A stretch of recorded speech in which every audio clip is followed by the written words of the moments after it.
Video के पिछले part में हम रिफ्लेक्शन फिनोमेना के लॉज निकाल चुके हैं। अब इस सेशन में हम निकालने की कोशिश करेंगे रिफ्रैक्शन फिनोमेना के लॉज।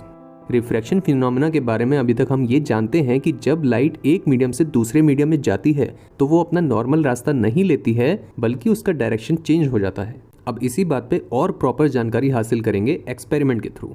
एक्सपेरिमेंट का सेटअप कर लेते हैं। ये पूरा एक्सपेरिमेंट होता है एक प्लेन सरफेस पे, तो इस विंडो की स्क्रीन को ही अपना सरफेस मान लेते हैं। फिर दूसरी चीज है रेक्टेंगुलर ग्लास स्लैब, उसको रख लेंगे इस प्लेन सरफेस के ऊपर। यहाँ पे ग्लास स्लैब ही क्यों लिया है, इस बारे में हम पहले भी बात कर चुके हैं कि रिफ्रैक्शन फिनोमेना ट्रांसपेरेंट या फिर ट्रांसलूसेंट मीडियम में होता है और ग्लास एक ट्रांसपेरेंट मीडियम है।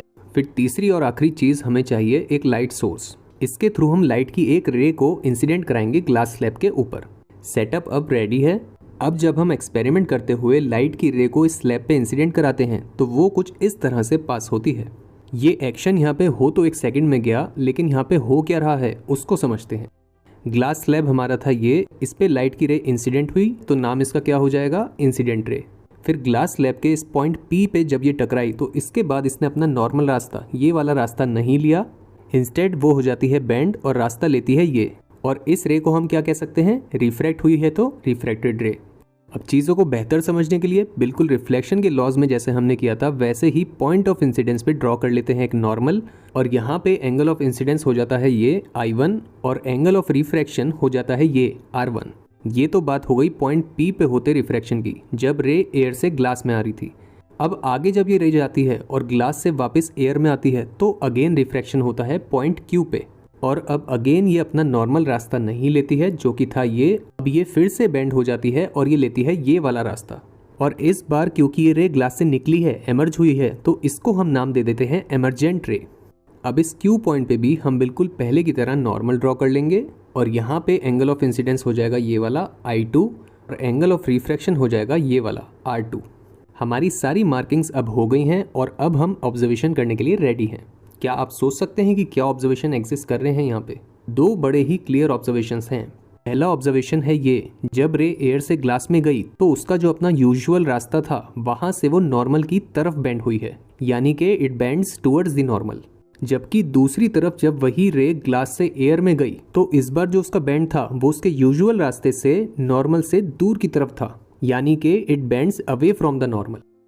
इन दोनों ही बेंडिंग्स के पीछे जो फैक्टर रिस्पॉन्सिबल है वो है चेंज इन डेंसिटी, जिसकी बात यहाँ पे इन दो फ्रेजेस में रखी गई है, ऑप्टिकली डेंसर और ऑप्टिकली रेयरर। इनको समझते हैं।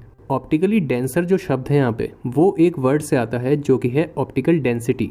ये एक दूसरी तरह की डेंसिटी होती है। नॉर्मल डेंसिटी हम जानते हैं होती है मास पर यूनिट वॉल्यूम, यानी कि किसी भी एक सब्सटेंस का मास दिखाती है उसके यूनिट वॉल्यूम में। जैसे कि वाटर की मास डेंसिटी होती है 1000 kg पर मीटर क्यूब, यानी कि अगर एक क्यूब लेंगे 1 metre by 1 metre by 1 metre का, जिसमें पानी भरेंगे तो उसमें 1000 किलो पानी आएगा। ये वाटर की मास डेंसिटी है, जो यहाँ पे वाटर के पार्टिकल्स की क्लोजनेस, यानी कि वो कितने पास पास हैं, वो दिखाती है। वहीं पे दूसरी तरफ ऑप्टिकल डेंसिटी, जिसकी बात हम यहाँ पे कर रहे हैं, उसका मास डेंसिटी से कोई रिलेशन नहीं होता है, वो उस पर डिपेंड नहीं करती है। ये इंस्टेड निकाली जाती है एक डिवाइस के थ्रू, एक इंस्ट्रूमेंट के थ्रू, जिसका नाम होता है स्पेक्ट्रोफोटोमीटर, और रिप्रेजेंट ये करती है कि किसी भी मीडियम में लाइट कितना ज़्यादा बेंड करती है। जैसे कि किसी मीडियम की अगर ऑप्टिकल डेंसिटी ज़्यादा होगी तो वहाँ पे लाइट ज़्यादा बेंड करेगी नॉर्मल की तरफ, और वहीं पे जिस मीडियम की ऑप्टिकल डेंसिटी कम होगी वहाँ पे लाइट नॉर्मल की तरफ कम बेंड करेगी। तो ये बात ध्यान रखना कि यहाँ पे हम ऑप्टिकल डेंसिटी की बात कर रहे हैं, मास डेंसिटी की नहीं। ये हो गया ऑब्जर्वेशन उन दोनों पॉइंट्स पे जब जब मीडियम में चेंज आया था, पहले एयर से ग्लास में और फिर ग्लास से एयर में। अब दूसरे ऑब्जर्वेशन पे चलें तो वो पूरी एक्टिविटी से रिलेटेड बात करता है कि अगर यहाँ पे ग्लास स्लैब नहीं होता तो जिस डायरेक्शन में रे जाती, जो कि होता ये वाला, उसको अगर हम कंपेयर करें रे के अभी वाले डायरेक्शन से तो हम देख सकते हैं कि एक साइडवेज शिफ्ट एग्जिस्ट करता है, यानी कि रे अपने यूजुअल डायरेक्शन से साइडवेज शिफ्ट हो गई है। इसी को हम कह देते हैं लेटरल शिफ्ट या फिर लेटरल डिस्प्लेसमेंट। एक्सपेरिमेंट अच्छा चल रहा है तो इस पॉइंट पे लाइक बटन दबा दो। अब बात को हम एक इंटरेस्टिंग लेवल पे लेके चलते हैं। अगर हम पिछली एक्टिविटी के पहले होते रिफ्रैक्शन वाले पार्ट को पिक करें तो वो कुछ ऐसा दिखाई देगा, जहाँ पे रे गई थी एयर से ग्लास में। सिर्फ इसी पार्ट में एक वेरिएशन करते हैं। यहाँ पे एंगल ऑफ इंसिडेंस को नाम दे दिया है I2 और एंगल ऑफ रिफ्रैक्शन को R2। अब इन्हीं दोनों मीडियम्स में यानी कि एयर से ग्लास में जाने में अगर हम एंगल ऑफ इंसिडेंस को चेंज करें, जहाँ पे हम एक बार ले लें एंगल ऑफ इंसिडेंस कम, जिसको हमने कह दिया I1, और वहीं पे एक बार हम एंगल ऑफ इंसिडेंस को ले लें I2 से ज़्यादा, जिसको हम नाम दे दें I3, तो हम इन दोनों न्यू केसेस में क्या रिजल्ट्स देख सकते हैं। इस बार जो रिजल्ट्स आएंगे वो पहले से अलग होंगे, यानी कि R2 आएगा जो R1 से डिफरेंट होगा और इसी तरह से R3 आएगा जो R2 से डिफरेंट होगा। अब यहाँ पे ऑल्दो सारे के सारे एंगल्स एक दूसरे से डिफरेंट हैं, पर एक बड़ी ही इंटरेस्टिंग बात एग्जिस्ट करती है यहाँ पे जो हमें डायरेक्टली नहीं दिखाई देती है, जो एक साइंटिस्ट थे नाम जिनका था स्नेल, उन्होंने ऑब्जर्व करी थी। उन्होंने क्या ढूंढा उससे पहले आपको ये पता होना चाहिए कि साइन थीटा क्या होता है।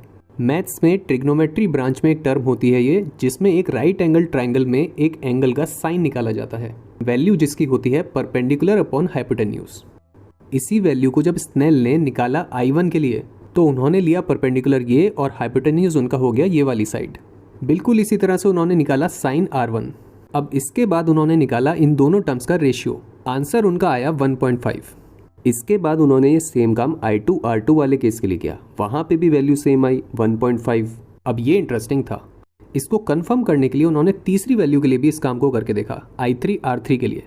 यहाँ पे भी वैल्यू सेम ही आई 1.5। तीनों केसेस में आंसर्स एक दूसरे से मैच कर रहे हैं, वेरी इंटरेस्टिंग।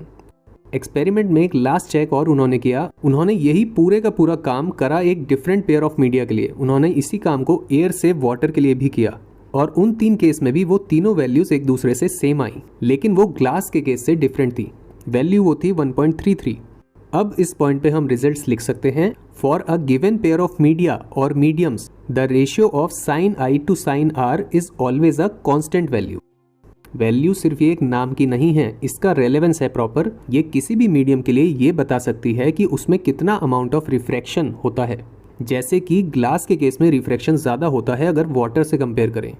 जैसा कि आप देख सकते हैं वैल्यू ये काफ़ी यूजफुल है, इसीलिए इसको एक प्रॉपर नाम दिया गया। इसको कहते हैं refractive index of a medium और इसका सिंबल होता है ये, जिसका प्रोनाउंसिएशन होता है म्यू।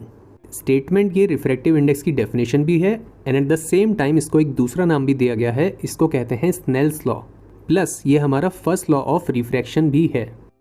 अब एक बेहद ज़रूरी सवाल कि इस पूरी की पूरी रिफ्रैक्टिव इंडेक्स की कहानी का इस्तेमाल कहाँ पे होता है, तो इसका एक बड़ा एप्लीकेशन होता है आईवेयर इंडस्ट्री के अंदर, जहाँ पे अलग अलग तरह के ग्लासेस आते हैं, उन सब का रिफ्रैक्टिव इंडेक्स एक दूसरे से डिफरेंट होता है और इस बात के बेसिस पे कि जो पेशेंट की आई है उसका फोकसिंग पावर कितना ऑफ है, उसी के हिसाब से प्रॉपर ग्लास चूज़ किया जाता है।